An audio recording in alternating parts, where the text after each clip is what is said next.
నమస్కారం అండి. అయితే ఈరోజు కొన్ని టిప్స్ అయితే మీ ముందుకు వచ్చేసాను. మన ఇంట్లో వాడేసిన తర్వాత పెరుగు కవర్లు అనేవి పడేస్తూ ఉంటాం కదా, వాటితో మనం పూజా సామాన్లో రాగి వస్తువులు ఏ విధంగా తోముకోవచ్చు ఇక్కడైతే చూపిస్తున్నాను. ఇట్లా పెరుగు కవర్ను నేను 3 వైపులా కట్ చేసి పెట్టుకున్నానండి. ఇట్లా కట్ చేసినటువంటి పెరుగు కవర్ మీద ఇప్పుడు నేనైతే ఒక స్పూన్ సాల్ట్ అనేది వేసేసుకుంటాను. ఇట్లా వేసుకున్న తర్వాత పూజా సామాన్లో రాగి వస్తువులు ఉంటాయి కదా, రాగి చెంబులు ఇట్లాంటివి మనం ఈజీగా క్లీన్ చేసుకోవడానికి ఈ కవర్స్ బాగా ఉపయోగపడతాయండి. ఇప్పుడైతే నా దగ్గర ఉన్నటువంటి ఒక రాగి చెంబుని అయితే నేనైతే ఇట్లా తీసుకుంటున్నాను. చూడండి, చెంబు అనేది చాలా నల్లగా కనిపిస్తుంది. ఇప్పుడు ఈ కవర్తోనే నేను ఇట్లా రాగి చెంబుని తోమేసి పెట్టేసుకుంటున్నాను. చాలా వైట్గా వచ్చేస్తుందండి. దాని మీద ఉన్నటువంటి ఆ నలుపుదనం మొత్తం కూడా పోయి చాలా తెల్లగా మెరుస్తూ ఉంటుంది. అదేవిధంగా ఎక్కువ రోజులు ఆ మెరుపుదనం అనేది ఉంటుంది కూడా. చాలా చక్కగా ఇక్కడైతే నేను ఇట్లా తోమేసుకున్న తర్వాత శుభ్రంగా వాష్ చేసేసుకున్నాను. ఇప్పుడు మీరే చూసేయండి, ఈ చెంబు అనేది చాలా వైట్గా వచ్చేసింది. చాలా చక్కగా ఉంది కదండి. మీరు కూడా ఇట్లా పడేసే ముందు ఒకసారిగా ఆలోచించి ఈ టిప్ని అయితే ఫాలో అవ్వండి. ఈ టిప్ నచ్చితే లైక్ చేయండి. ఇంకా నెక్స్ట్ వచ్చేసరికి మనం వంకాయలు అనేవి కూర చేసుకోవడానికి కోసిన తర్వాత మనకి నల్లగా అయిపోతూ ఉంటాయి కదా, అట్లా కాకుండా ఉండాలంటే ఇట్లా వంకాయ ముక్కలన్నింటినీ కోసేసుకొని ఒక నీటిలో అయితే వేసేసుకోవాలి. వేసేసుకున్న తర్వాత ఒక స్పూన్ సాల్ట్ అయితే వేసేసుకోవాలి. ఇట్లా సాల్ట్ వేసిన తర్వాత ఒక్కసారిగా చేతితో మనం ఆ వాటర్ని ఆ సాల్ట్ని మొత్తాన్ని కూడా కలిపి పెట్టేసుకోవాలి. ఇప్పుడు ఇట్లా పెట్టుకున్నటువంటి ముక్కల్లోని మనం ఒక 2 స్పూన్స్ పాలు అయితే ఇట్లా వేసేసుకొని కలిపి పెట్టేసుకుంటే వంకాయ ముక్కలు నల్లగా అవ్వకుండా చాలా తాజాగా ఉంటాయండి. ఈ టిప్ కూడా మీకు నచ్చితే ఫాలో అవ్వండి. ఇంకా నెక్స్ట్ టిప్ వచ్చేసరికి మనకి చాలామంది మొటిమలతో బాధపడుతూ ఉంటారు. ముఖం నిండా మొటిమలు అనేవి ఇబ్బంది పెడుతూ ఉంటాయి కదా, అటువంటి వాళ్ళు గుప్పెడు తులసాకులు తీసుకొని ఇట్లా ముద్ద చేసి పెట్టుకోండి. పెట్టుకున్న తర్వాత కొన్ని కర్పూరం బిళ్ళలు అయితే తీసుకొని ఇక్కడ నేను చూపిస్తున్న విధంగా చేత్తోనే వీటిని పౌడర్ చేసుకొని ఆ పేస్ట్లు అయితే మిక్స్ చేయాలి.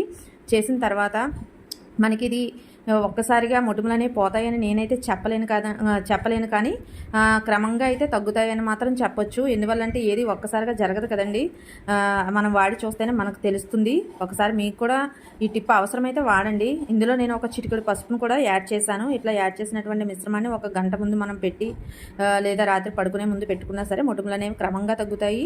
ఆ మొటిమల బాధ నుంచి కొంచెం మనం విముక్తి పొందొచ్చు అనమాట. ఈ టిప్ కూడా మీకు నచ్చితే ఫాలో అవ్వండి. ఇంకా నెక్స్ట్ టిప్ వచ్చేసరికి మనం పొట్టుపప్పు అనేది వాడే వాళ్ళు ఎక్కువ మంది ఉంటారు కదా, అయితే ఈ పొట్టుపప్పుని మనం చాలా ముందుగా నానబెట్టుకోవాలి. ఇట్లా ఒక్కొక్కసారి మనం ఏదో పనిలో పడిపోయో లేకపోతే ఇంట్లో ఏదో చిన్న పనుల్లో పడిపోయి మనం మర్చిపోతూ ఉంటాం. అట్లాంటప్పుడు మనం తొందరగా పొట్టుపప్పు నానాలి అంటే ఇట్లా పొట్టుపప్పు వేసుకున్న తర్వాత మనం కావాల్సిన నీళ్ళు అయితే వేసేసుకుంటాం కదా. ముందుగా పొట్టుపప్పులో నీళ్ళు వేసుకున్నాక ఫస్ట్ వేసిన నీళ్ళు అయితే వంపేసుకోవాలంటే పైన డస్ట్ అంతా పోతుంది. తర్వాత ఇట్లా మళ్ళీ వేరే నీళ్ళు వేసుకొని మన ఇంట్లో చూడండి ఇట్లాంటి చిన్న ఇనుము వస్తువులు ఏమన్నా ఉంటాయి కదా, వాటిని అయితే అందులో వేసి వదిలేస్తే పొట్టుపప్పు అనేది చాలా తొందరగా నానిపోతుంది. లేదా చూడండి ఇక్కడ ఇనుము అట్లకర్ర ఏదో ఒకటైతే ఉంటుంది కదా, దీన్ని అయితే ఇట్లా వేసేసుకుంటే చాలా తొందరగా నానిపోతుందండి. ఎవరికైనా తెలియకపోతే ఈ టిప్ అయితే ఫాలో అవ్వండి, చాలా బాగుంటుంది.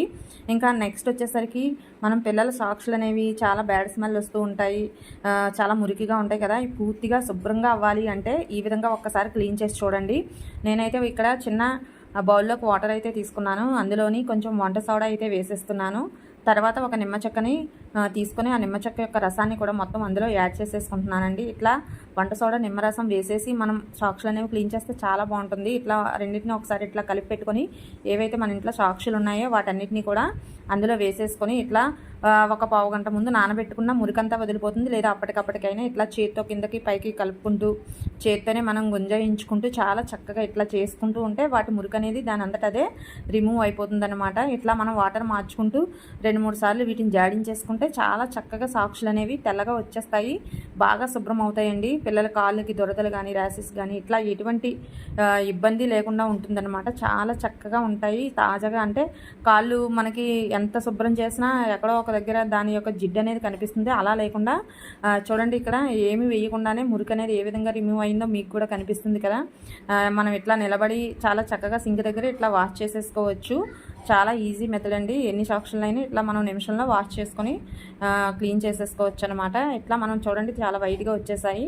నేనైతే ఎప్పుడు ఇట్లానే క్లీన్ చేసుకుంటూ ఉంటాను. మీకు కూడా ఈ టిప్ నచ్చితే తప్పకుండా యూజ్ చేయండి. అదేవిధంగా ఈ వీడియోలో టిప్స్ అన్ని నచ్చితే లైక్ చేయండి, షేర్ చేయండి, సబ్స్క్రైబ్ చేసుకోండి. Thank you for watching video.